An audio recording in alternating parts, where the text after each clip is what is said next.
जय जोहार, जय छत्तीसगढ़ संगवारी हो। आज तीज के व्रत है, तीजा तिहार के गाड़ा गाड़ा बधाई। इदे हमन शिवलिंग बना के और फुलेरा बना के भगवान भोलेनाथ के पूजा करत हन। आप सब हमार ब्लॉग में ऐसे ही बने रहिहा।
श्री शिवाय नमस्तुभ्यं, श्री शिवाय नमस्तुभ्यं, श्री शिवाय नमस्तुभ्यं, श्री शिवाय नमस्तुभ्यं।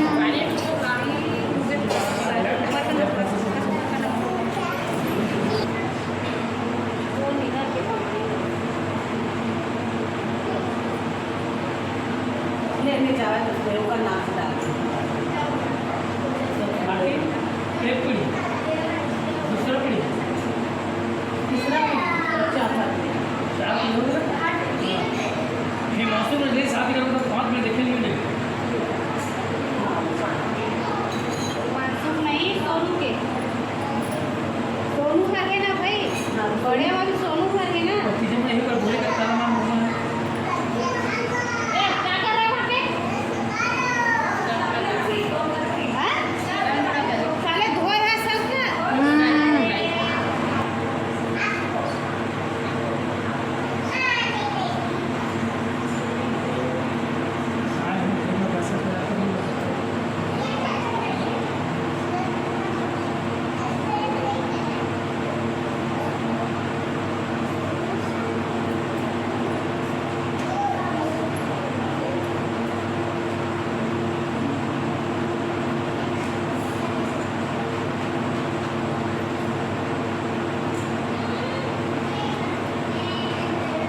टीवी का दिमाग है वो, टीवी कहाँ है? केबल लगा दीजिए।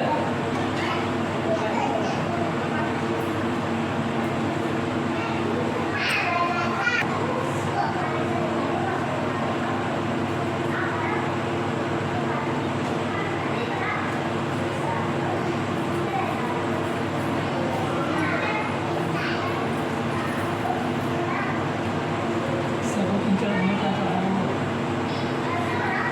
हो गया।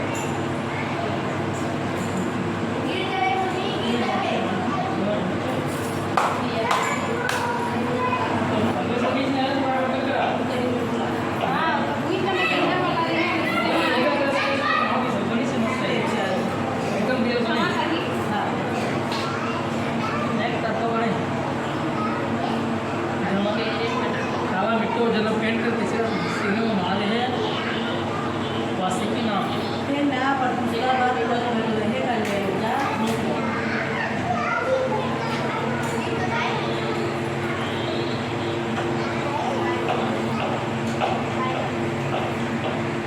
बोलो बंगला पंखा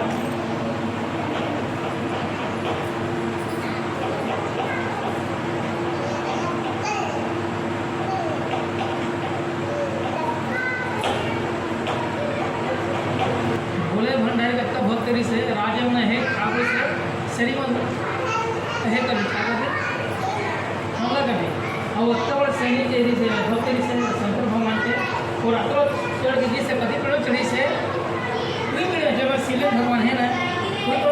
और गलत देखिए ना अगर प्रसाद खोल रहे अगर प्रकट हुए तो भगवान के एहम दृश्य शिवलिंग में भगवान प्रकट हो गए 14.5 करोड़ पर जब चढ़ा दे लेकिन भोले भंडारी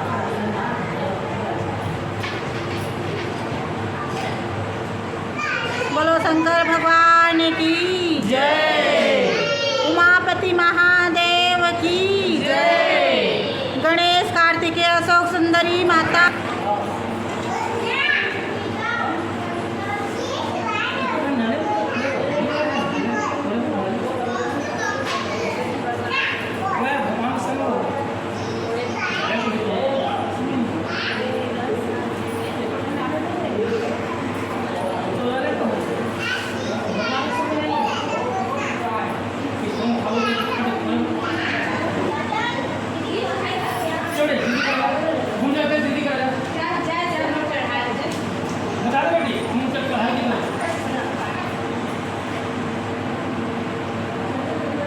बता दो आराम से ना दोनों चढ़ा देना यहाँ पर जय कुंभल बेटा कैसे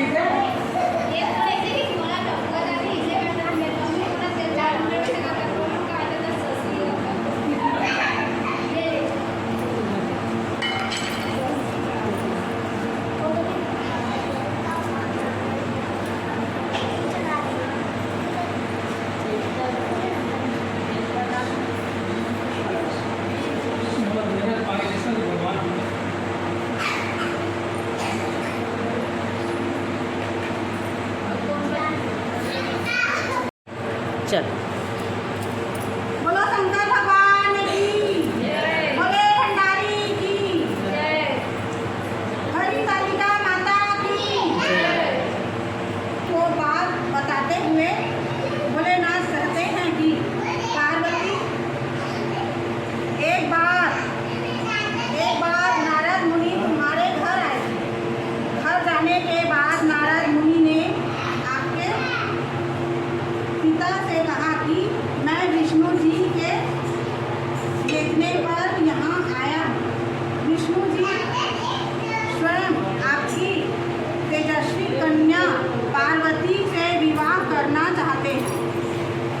नारद मुनि की ये बात सुनकर पर्वतराज प्रसन्न हो गए।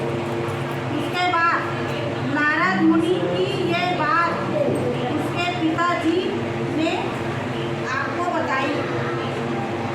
तुम इस वास्तव में दुखी हुई थी। इस बात का जिक्र तुमने अपनी सखी से किया।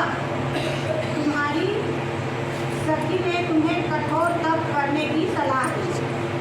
इसके बाद तुम मुझे पति के रूप में प्राप्त करने के लिए एक जंगल की गुफा में चली गई। वहाँ तुमने रेत की शिवलिंग बनाकर तप किया। फिर तुम्हारी तपस्या से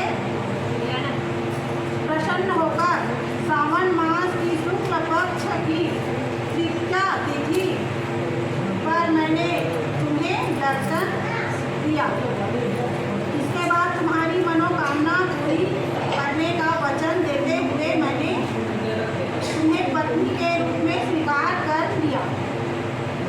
इस दौरान तुम्हारे पिता भी गुफा में तुम्हें ढूंढते हुए आए। फिर अपने पिताजी से कहा कि मैं आपके साथ चलूंगी, लेकिन जब आप मेरा विवाह महादेव से करवाएंगे। तुम्हारी बात सुनकर उन्होंने ये विवाह करवाने के लिए हाँ कर दी। इस दौरान भगवान श्री पार्वती से कहते हैं कि श्रावण तीज के दिन तुम्हारी इच्छा पूरी हुई और तुम्हें कठोर तप की वजह से